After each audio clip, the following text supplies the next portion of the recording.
2024 সালের সপ্তম শ্রেণীর দ্বিতীয় পর্যায়ক্রমিক মূল্যায়নের বাংলার দ্বিতীয় সেটের প্রশ্ন এবং তার উত্তর। তোমার দ্বিতীয় পর্যায়ক্রমিক মূল্যায়নে পূর্ণমান থাকবে 25 এবং এর জন্য তোমার সময় হবে 50 মিনিট। তোমাদের এর আগে সেকেন্ড ইউনিট টেস্টের সবকটি সাবজেক্ট করানো হয়ে গেছে, তোমরা যা যা দেখোনি তার জন্য লিঙ্ক ডিসক্রিপশন বক্সে দেওয়া আছে, তোমরা সেখানে দেখে নিতে পারো। তোমাদের এর আগে বাংলার কিন্তু একটা সেট দেওয়া হয়ে গেছে, তো সেখানে আমি সিলেবাস নিয়ে বিশদে আলোচনা করেছি। তো তোমরা এই ভিডিওতে একবার দেখে নাও তোমাদের সিলেবাসে কোন কোন চ্যাপ্টার আছে। সাহিত্যমালা থেকে তোমাদের এখানে থাকছে কার দৌড় কত দূর, নোট বই, মেঘ, চোর, দুটি গানের জন্মকথা, কাজী নজরুলের গান, স্মৃতিচিহ্ন, চিরদিনের, তারপরে মাকু থেকে থাকছে তৃতীয়, চতুর্থ ও পঞ্চম অধ্যায়। ব্যাকরণ থেকে থাকছে বাংলার বানান ও নানা রকম শব্দ, আর নির্মিতি থেকে থাকছে প্রবন্ধ রচনা অথবা চিঠি। তো এটা তোমার দ্বিতীয় সেটের প্রশ্ন। তো দেখো প্রথম যে প্রশ্ন, নির্দেশ অনুসারে উত্তর দাও যে কোনো চারটি, 4 গুণ 1 সমান 4। প্রথম প্রশ্ন, জীবনের ঝরাপাতা আত্মজীবনীটি অমলা দেবীর নাকি সরলা দেবীর নাকি রমলা দেবীর নাকি কাদম্বিনী দেবীর? উত্তর হচ্ছে সরলা দেবীর। 2 নম্বর, কার নাম দুন্দুভি? দুন্দুভি শব্দের অর্থ ঢাক নাকি ঢোল নাকি বাঁশি? উত্তর হচ্ছে ঢাক। 3 নম্বর, আইনস্টাইন ছিলেন সপ্তদশ, অষ্টাদশ নাকি ঊনবিংশ শতাব্দীর মানুষ? উত্তর লিখবে ঊনবিংশ শতাব্দীর মানুষ। 4 নম্বর, অসীমা যে বিশ্ববিদ্যালয়ে গবেষণা করেন সেটা কোন বিশ্ববিদ্যালয়? অক্সফোর্ড নাকি হার্ভার্ড নাকি দিল্লি? উত্তর হচ্ছে হার্ভার্ড। তারপরে দেখো 5 নম্বর চলে আসছি, সুবর্ণ যুগ আসে সোনালি ধানে, নবদিগন্তে, নীল আকাশে, সবুজ ফসলে? উত্তর হচ্ছে সবুজ ফসলে। 6 নম্বর, জনগণ মন গানটিকে ব্রহ্মসঙ্গীত বলে পরিচয় দেওয়া হয় তত্ত্ববোধিনী, দ্য বেঙ্গল নাকি যুগান্তর পত্রিকায়? উত্তর হবে তত্ত্ববোধিনী পত্রিকায়। 7 নম্বর, দুমদাম এটি কী ধরনের শব্দ? ধন্যাত্মক শব্দ নাকি অনুকার শব্দ নাকি শব্দদ্বৈত? উত্তর হবে অনুকার শব্দ। এবার দেখো যে কোনো 3টি প্রশ্নের উত্তর দাও। 3 গুণ 1 সমান 3। রবীন্দ্রনাথের কোন গানগুলি স্বদেশী গান বলে পরিচিত? উত্তর লিখবে রবীন্দ্রনাথ সপরিবারে গিরিডিতে থাকাকালীন 22 থেকে 23টি গান রচনা করেন, সেই গানগুলি স্বদেশী গান বলে পরিচিত। 2 নম্বর, ব্যস্ত ঘড়ির কাঁটা কোথায় থেমে গেছে? উত্তর লিখবে ব্যস্ত ঘড়ির কাঁটা বৃষ্টিমুখর লাজুক গায়ে গিয়ে থেমে গেছে। 3 নম্বর, মেঘচোর কাকে বলা হয়েছে? তোমরা উত্তর লিখবে মেঘচোর গল্পের মুখ্য চরিত্র বিখ্যাত বৃষ্টিবিজ্ঞানী পুরন্দর চৌধুরীকে মেঘচোর বলা হয়েছে। 4 নম্বর, মানুষের কাছে নোট বই থাকাকে তুমি কি জরুরি বলে মনে করো?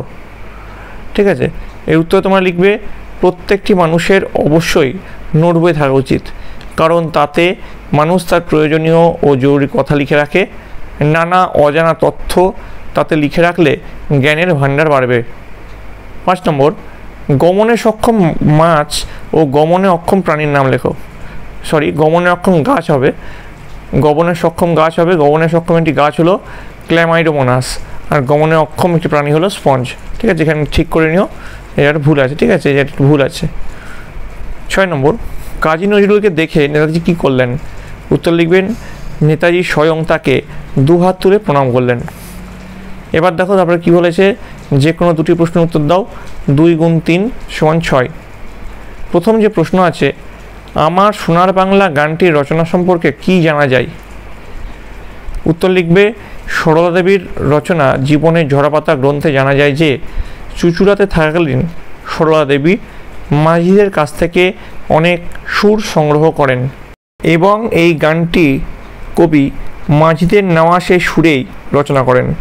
প্রশান্ত কুমার পাল অনুমান করেন বঙ্গভঙ্গের নির্দিষ্ট তারিখ জানার পর কবি তাৎক্ষণিক আবেগে গানটি রচনা করেন। ভক্তদের সূত্রে গানটি সমগ্র কলকাতায় ছড়িয়ে পড়ে। 2 নম্বর, চিরদিনের কবিতায় বাংলার পল্লী প্রকৃতির যে বর্ণনা আছে তা নিজের ভাষায় সংক্ষেপে লেখো। উত্তর লিখবে সুকান্ত ভট্টাচার্যের লেখা চিরদিনের কবিতায় বাংলার পল্লী প্রকৃতির নিপুণ চিত্র বর্ণিত হয়েছে। পল্লী প্রকৃতির আপাত সুন্দর রূপেই কবি সীমাবদ্ধ থাকেননি, তার অসুন্দর, তার লড়াইয়ের ছবিও কবি তুলে ধরেছেন। সেখানে শহুরে ব্যস্ততা নেই, বৃষ্টিমুখর লাজুক তার রূপ। পাকা রাস্তা না থাকলেও সবুজ মাঠের বুকে পায়ে পায়ে তৈরি হয় পথ। জোড়া দিঘির পাড়ে তালের সারি, দূরে বাঁশ গাছ পল্লী প্রকৃতিকে মোহময় করে তোলে। বর্ষার আগমনে পল্লী প্রকৃতিতে যেন নতুন প্রাণের সঞ্চার হয়। মজা নদী নতুন করে ফুলে ফেঁপে ওঠে, চারিদিকে সবুজের সমারোহ নতুনের বার্তা বয়ে আনে। এই পল্লী প্রকৃতিতে পচা জল, মশার উৎপাত, আকাল, দুর্ভিক্ষও আছে, কিন্তু তা পল্লী জীবনের স্পন্দনকে স্তব্ধ করতে পারে না। সবুজ ফসলে পল্লী বাংলার মানুষ তাই সোনা যুগের আহ্বান শুনতে পায়। এবার দেখো 3 নম্বর যে প্রশ্ন, জ্ঞান ফিরে পুরন্দর অবাক হয়েছিল কেন? উত্তর লিখবে, আমেরিকার বোস্টনে আবহাওয়া সংক্রান্ত এক আলোচনায় কার্পভ নামে এক বিজ্ঞানী পুরন্দর চৌধুরীকে মেঘজোর বলায় পুরন্দর চিৎকার করে কিছু বলতে গিয়ে অজ্ঞান হয়ে যান। জ্ঞান ফিরে এলে তিনি দেখতে পান একটি সুন্দরী মেয়ে তার মাথায় হাত বোলাচ্ছে। আত্মীয় স্বজনহীন পুরন্দর এই শেয়া পেয়ে অবাক হয়েছিলেন। 4 নম্বর দেখো, কাল থেকে মনে মোর লেগে আছে খটকা। কাল থেকে কি খটকা লেগে আছে, এই খটকা কীভাবে দূর হবে? উত্তর, ছেলেটির মনে সন্দেহ জেগেছিল যে ঝোলা গুড় কিসে দেওয়া হয়। সে জানতে ইচ্ছুক ছিল যে সাবান না পটকা কিসে ঝোলা গুড় ব্যবহার করা হয়। এই প্রশ্নের উত্তর সে মেজদাকে খুঁচিয়ে অর্থাৎ বিরক্ত করে জেনে নেবে, তাহলেই তার মনের খটকা দূর হবে। এবার দেখো, যে কোনো একটি প্রশ্নের উত্তর দাও 1 × 3, অর্থাৎ প্রতিটি প্রশ্নের মান কিন্তু এখানে 3 করে। জঙ্গলের পাতা ফাঁদগুলি কেমন তার বিবরণ দাও। উত্তর লিখবে, জঙ্গলে ফাঁদ পাতার কয়েকটি পুরনো গর্ত আছে, সেগুলি বাঘ ধরার ফাঁদ না শুয়োর ধরার তা বলা যায় না। ফাঁদগুলি বহুদিনের পুরনো, মাটিতে 2 মানুষ গভীর গর্ত, তার ওপরটা লতা পাতাতে ঢেকে গিয়ে বুঝে গেছে, কিন্তু তার ওপর একবার পা পড়লে লোকজন বা জন্তু জানোয়ার তার ভেতরে গিয়ে পড়বে, তাই সেখানে ফাঁদ পাতা আছে। হোটেলওয়ালা সেখানে একটি বাঁশের খুঁটি পুঁতে রেখেছে যাতে লোকজন দেখতে পেয়ে সাবধান হয়। এবার দেখো 2 নম্বর যে প্রশ্নটা আছে, হোটেলওয়ালা কী কারণে শুরুয়াতে দাঁড়ি গোঁফ ফেলে দিয়ে রান্না করে? তো এর উত্তর তোমরা লিখবে, আগে হোটেলওয়ালার রান্না শুরুয়া মুখে দিলেই লোকে ওয়াক থু বলে ফেলে দিত আর পয়সা ফেরত চাইতো। তারপর আচমকা একদিন তার দাঁড়ি গোঁফ খুলে শুরুয়ার মধ্যে পড়ে গিয়ে রান্না হয়ে গেল, আর সেদিন সবাই শুরুয়া খেয়ে সুখ্যাতি করতে লাগলো। সেই থেকে হোটেলওয়ালা রান্নার সময় গোঁফ দাঁড়ি শুরুয়াতে ফেলে দিয়ে রাঁধে। এবার দেখো 4 নম্বর, নির্দেশ অনুসারে উত্তর দাও যে কোনো 4টি। 4 × 1 = 4। নিচের বাক্যগুলিতে কোন শব্দের বানান কেন অশুদ্ধ নির্ণয় করো। প্রথম প্রশ্ন, তুমি কি দেশের এই দুর্দিনে চুপ করে বসে থাকবে? এখানে অশুদ্ধ বানান হচ্ছে দুর্দিনে, কারণ দুর্দিনে পদটি সন্ধি বিচ্ছেদ করলে হয় দু যোগ দিনে, তাই সঠিক বানান হবে দুর্দিনে। তাহলে দীর্ঘর জায়গায় কী হবে? হস্যু হবে। আষাঢ়ের কোন ভেজা পথে এলে আমার দুর্দান্ত শ্রাবণ। তো এখানে অশুদ্ধ বানান হচ্ছে আষাঢ় আর শ্রাবণ। আষাঢ় শব্দটি একটি সংস্কৃত শব্দ, আর এটি বাংলার তৎসম শব্দরূপে আছে, তাই সংস্কৃতে থাকা বানানটি এখানে গ্রহণযোগ্য হবে, তাই শুদ্ধ বানানটি হবে আষাঢ়। আর রি র এরপর স্বরবর্ণ আছে এবং দন্তন্বয়ের আগে প বর্গের প বর্গ মানে কোনগুলো? প, ফ, ভ, ভ, ম, অর্থাৎ প বর্গের ধ্বনি আছে, তাই নয়ের বদলে মূর্ধন্য হবে। এখানে সঠিক বানান হবে শ্রাবণ। তা দুটো হচ্ছে আষাঢ় আর শ্রাবণ, ঢয় শূন্যরা এখানে মূর্ধন্য। 3 নম্বর দেখো, 3 নম্বর যে প্রশ্ন, মানসিকের বিশেষ্য রূপ লেখো। 4 নম্বর, ঠাকুমা গল্প শোনায় যে নাতনিকে নিম্নরেখ পদগুলির কারক বিভক্তি নির্ণয় করো। 5 নম্বর, সন্ধি বিচ্ছেদ করো। বৃষ্টি, মনস্কাম, নিরুদ্দেশ। আচ্ছা, এগুলো তোমরা আশা করি পারবে, তার জন্য এগুলো করলাম না। আচ্ছা, সন্ধি বিচ্ছেদগুলো তোমরা কমেন্টে অবশ্যই লিখে জানাবে, ঠিক আছে? বৃষ্টির সন্ধি বিচ্ছেদ কী হবে, মনস্কামের সন্ধি বিচ্ছেদ কী হবে, আর নিরুদ্দেশের সন্ধি বিচ্ছেদ কী হবে, কমেন্ট করবে। এরপরে দেখো রচনা লেখো 5 নম্বর। তো আমি একটু বড় করে লিখে দিয়েছি যাতে ভবিষ্যতে তোমার কাজে লাগে।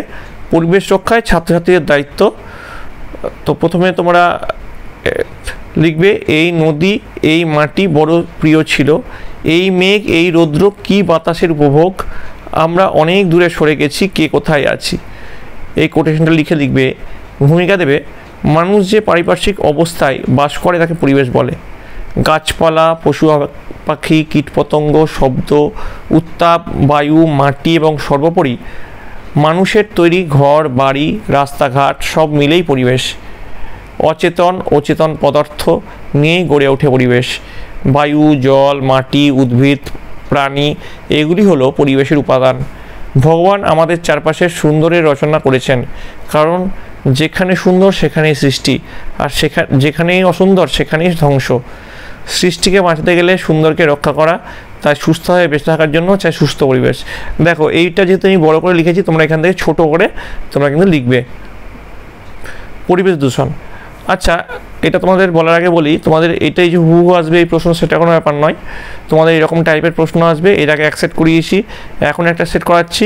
এবার তোমাদের যদি আরও এক সেট লাগে বাংলার প্রশ্ন, তাহলে তোমরা কমেন্টে জানাবে, আমি তোমার জন্য আরও এক সেট নিয়ে আসবো, এবং সেটা কিন্তু অল্প অল্প তৈরি করা শুরু করে দিয়েছি। আর এক সেট প্রশ্ন তোমরা কমেন্ট করবে যে তোমাদের আরও এক সেট প্রশ্ন চাই। তো এই সেটের প্রশ্নগুলো ইম্পর্টেন্ট, এগুলো ভালোভাবে করবে এবং তোমাদের বইটি খুঁটিয়ে পড়বে, তাহলে দেখবে তোমাদের পরীক্ষা কিন্তু সাফল্য নিশ্চিত। আচ্ছা, পরিবেশ দূষণ, এই পয়েন্ট দিয়ে তোমরা কি লিখবে? পরিবেশ যখন নেতিবাচক কারণে প্রভাবিত হয় এবং ক্ষতিগ্রস্ত হয় তখনই তাকে পরিবেশ দূষণ বলে। আমাদের দুঃখের বিষয় হলো এই যে আমাদের বেঁচে থাকার জন্য সুস্থ পরিবেশের আজ বড় অভাব। এই অবস্থার জন্য আমরাই দায়ী, কারণ মানুষ প্রাকৃতিক শক্তির রূপান্তর ঘটিয়েছে, কিন্তু এক বড় পরিবেশের ভারসাম্য রক্ষার কথা ভাবেনি ভবিষ্যতের প্রজন্মের কথা। আচ্ছা, পরিবেশের অবনতির কারণ, দেখো এইখান থেকে আমি আর পড়ছি না, আমি জাস্ট স্ক্রল করে যাচ্ছি, তোমরা ভালো করে দেখে এটা লিখে নিও। দেখো আস্তে আস্তে আমি স্ক্রল করছি, তোমাদের সুবিধা হয়, ঠিক আছে? এরকম পয়েন্ট দিয়ে এটা লিখবে, তারপরে এরকম প্যারাগ্রাফ চেঞ্জ করে আবার এটা লেখা শুরু করবে, ঠিক আছে? আমি আস্তে আস্তে স্ক্রল করছি তোমাদের জন্য, যাতে তোমাদের অসুবিধা না হয়। এত বড়ই যে তোমাদের লিখতে হবে তার কোনো মানে নেই, তোমরা এখান থেকে ছোট করে লিখবে। তারপরে এই যে রবীন্দ্রনাথ ঠাকুরের যে কোটেশনটা, অন্ন চাই, প্রাণ চাই, আলো চাই, চাই মুক্ত বায়ু, চাই বল, চাই স্বাস্থ্য, আনন্দ উজ্জ্বল পরমায়ু, সাহস বিস্তৃত বক্ষপট, রবীন্দ্রনাথ ঠাকুরের এই কোটেশনটা তোমরা লিখবে। তারপরে ছাত্রছাত্রীদের ভূমিকা, ছাত্রনং অধ্যয়নং তপ, এই কোটেশন দিয়ে তোমরা এটা লেখা শুরু করবে, দিয়ে এইগুলো ভালো করে লিখবে। তোমাদের এই রচনাটা যদি তোমরা পরবর্তী ক্লাসে মনে করো তোমরা ইউজ করবে, তাও ইউজ করতে পারো। এটা অনেকটা বড় আমি রচনা এটা লেখানো হয়েছে, ঠিক আছে? এরকম কোটেশন দিয়ে লিখলে কিন্তু তোমাদের পরীক্ষার নাম্বারটা ভালো আসবে। তারপর নাগরিক সচেতনতা গড়ে তোলা, পয়েন্ট দিবে, দিয়ে তোমরা এরকম লিখবে সুন্দর করে। পরের পয়েন্ট দিবে পরিবেশকে সুন্দর ও পবিত্র রাখা, দিয়ে এরকম করে লিখবে। পরের পয়েন্ট দিবে সামাজিক কাজে অংশগ্রহণ, দিয়ে এরকম লিখবে। ছাত্রছাত্রীরা বিভিন্ন সামাজিক কাজে অংশগ্রহণ করে থাকে, তারা বৃক্ষরোপণের মতো সামাজিক কাজে অংশগ্রহণ করতে পারে, রাস্তার ধারে, বিদ্যালয়ে প্রভৃতি জায়গায় বনসৃজন করতে পারে। বানানগুলো একটু ভুল আছে, ওগুলো একটু চেক করে নেবে, টাইপিং মিস্টেক হয়েছে। মনস্তাত্ত্বিক দূষণ প্রতিরোধ, তোমরা এরকম করে লিখবে। তারপর সবশেষে উপসংহার, এরকম কোটেশন দিবে। যতক্ষণ দেহে আছে প্রাণ, প্রাণপণে পৃথিবীর জঞ্জাল, তো দিয়ে এরকম করে লিখবে এবং দিয়ে এই কোটেশনে শেষ করবে। আচ্ছা, পরের যে প্রশ্ন, কোনো ইতিহাস প্রসিদ্ধ স্থানে ঘুরে আসার অভিজ্ঞতা জানিয়ে বন্ধুকে একটি চিঠি লেখো। আমি তোমাদের বলেছিলাম রচনা না হয় একটা চিঠি আসবে, তো অথবা থাকবে, ঠিক আছে? তো এই ছিল তোমাদের দ্বিতীয় পার্বিক মূল্যায়নের বাংলার দ্বিতীয় সেটের প্রশ্ন এবং তার উত্তর। তোমার যদি আরও এক সেট প্রশ্ন দরকার হয় তোমরা অবশ্যই কমেন্টে জানাবে, আমি তোমার জন্য আরও এক সেট প্রশ্ন এবং তার উত্তর নিয়ে আসবো। তো এই ভিডিওটা যদি তোমাদের ভালো লেগে থাকে অবশ্যই একটু লাইক করবে এবং বন্ধুদের কাছে অনেক অনেক শেয়ার করবে, এবং সর্বোপরি তোমরা যারা এই চ্যানেল নতুন তারা অবশ্যই চ্যানেলটিকে সাবস্ক্রাইব করে দেবে। তাহলে পরীক্ষার বেশি দিন নেই, তোমরা সকলে ভালো থাকবে, তোমরা সকলে সুস্থ থাকবে।